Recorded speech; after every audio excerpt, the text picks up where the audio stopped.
Welcome to Tesla Global, the home of the latest Tesla news. Today we take a look at Biden finally acknowledges Tesla, but don't blink or you'll miss it. Also, Tesla Megapack, auto bidder to be deployed in big battery project in Queensland, and also, Apple's electric car project meets speed bump as key engineers leave for startups. Finally, we look at Renault Zoe getting 0 safety star rating. Let's get into the video. Biden finally acknowledges Tesla, but don't blink or you'll miss it. President Joe Biden is a self-proclaimed big car guy, but that has not stopped the 46th President of the United States from avoiding the word Tesla like the plague. Today, President Biden finally acknowledged Tesla, not with words but with a single photo of a Model X, which was exposed for a fraction of a second before being hidden by another picture of another electric vehicle. On Wednesday morning, Biden tweeted a short video clip of the history of automobiles, flashing photographs of American cars for a fraction of a second. The video shows the evolution of the American automotive sector from the beginning until present day. Interestingly, a Tesla Model X is visible in the video at the 4-second mark, and it is the first time in Biden's nearly year-long reign in the White House that he has acknowledged Tesla's existence. The tweet from Biden was promoting the Build Back Better plan, which promotes an increase in electric vehicle infrastructure, including state-sponsored subsidies and incentives that encourage consumers to choose electric vehicles. Electric vehicles are the future.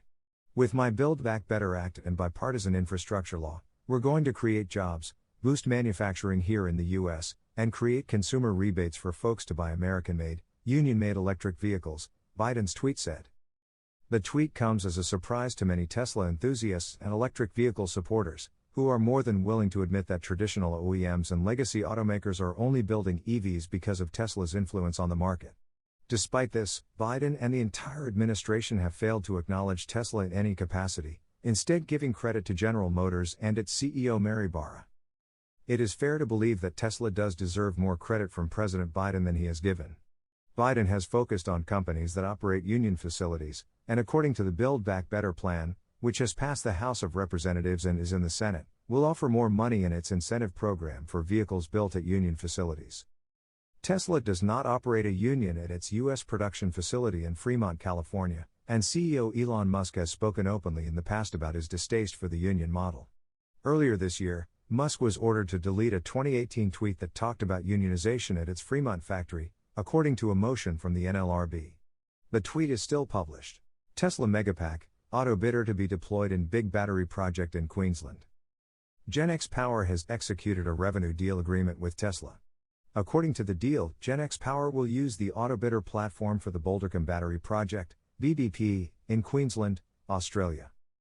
The BBP is a 50 MW/100 MWh battery project near Rockhampton that utilizes Tesla Megapacks. In October, GenX executed a supply agreement with Tesla for 40 megapacks for the BBP.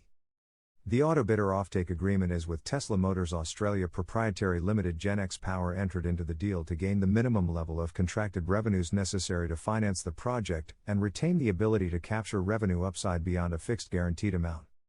The Bouldercombe Battery Project is set to be one of the first standalone large-scale battery energy storage systems in Queensland.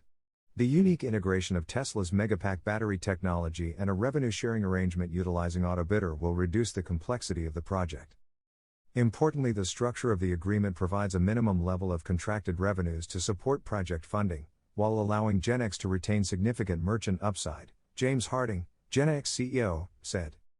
As part of the agreement, Tesla will provide a minimum level of contracted revenues to support the Bouldercombe Battery Project's financing for development. Tesla will also operate the BBP, using autobidder to maximize revenues each year. The deal between GenX Power and Tesla will conclude after 8 years. After this, GenX will enter into a license agreement with Tesla to operate autobidder on the BBP. The BBP project is expected to go online within the first half of 2023. GenX planned to make all final investment decisions by the first quarter of 2022, explaining the recent revenue-sharing deal with Tesla. Apple's electric car project meets speed bump as key engineers leave for startups. Apple's electric vehicle initiative has met yet another set of speed bumps, as the tech giant lost 3 important engineers who were working on the long-rumored project. The engineers who departed from Apple were hired by startups working on air taxis.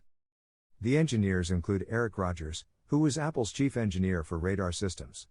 Rogers was hired by air taxi startup Joby Aviation Incorporated Alex Clarabut, who served as Apple's engineering manager for the long-rumored electric cars battery systems group, left for Archer Aviation, another air taxi company.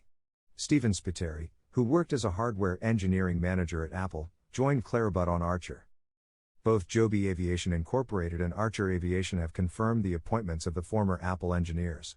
Apple, for its part, is yet to issue a formal comment about the topic, as noted in a Bloomberg report. News of the Apple car have been swirling in the rumor mill for years, though more recently, reports have suggested that the tech giant is focusing its efforts on developing a full self-driving solution, similar to industry leaders such as Waymo and Tesla.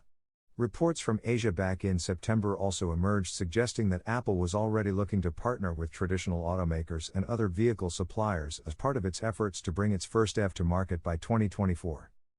However, the experiences of first movers like Tesla suggest that launching a vehicle and ramping its production is no small task. And with an exodus of talent, the vehicle's development could become more challenging. After all, Rogers, Clarabut, and Spiteri are only the latest departures from Apple.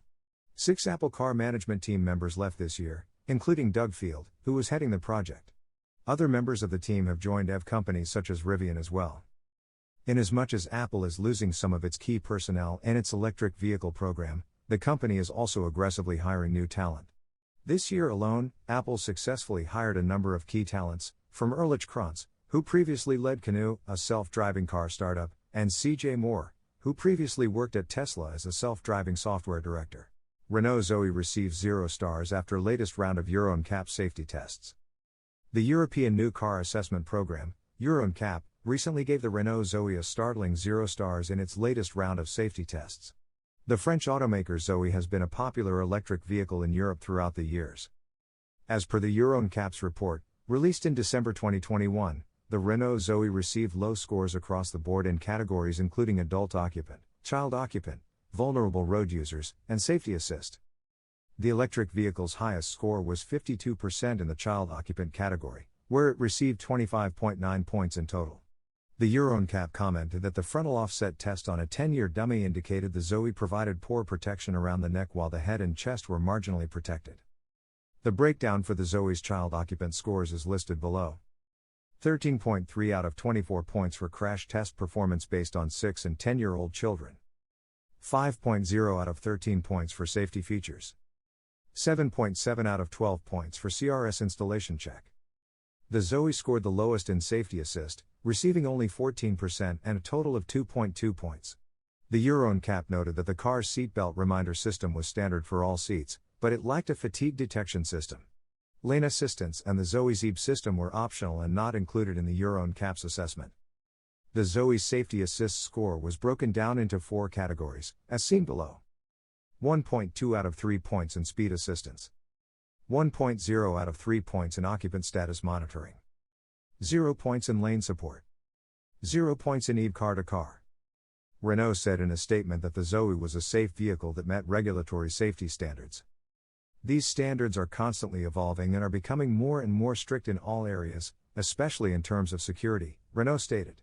Renault is therefore continually improving its offer in order to comply with the regulations applicable where its vehicles are sold. The Euro NCAP's ratings are regularly updated and are not used to certify vehicles for road use. However, European drivers keep the Euro NCAP's ratings in mind when purchasing cars.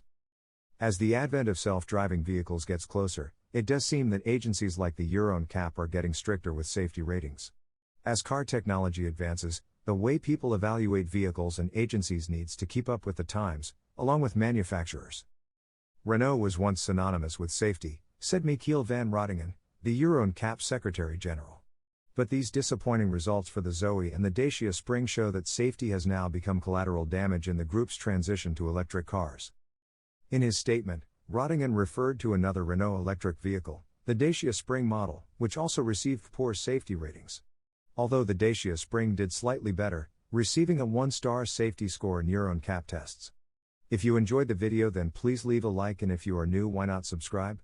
Thanks for watching.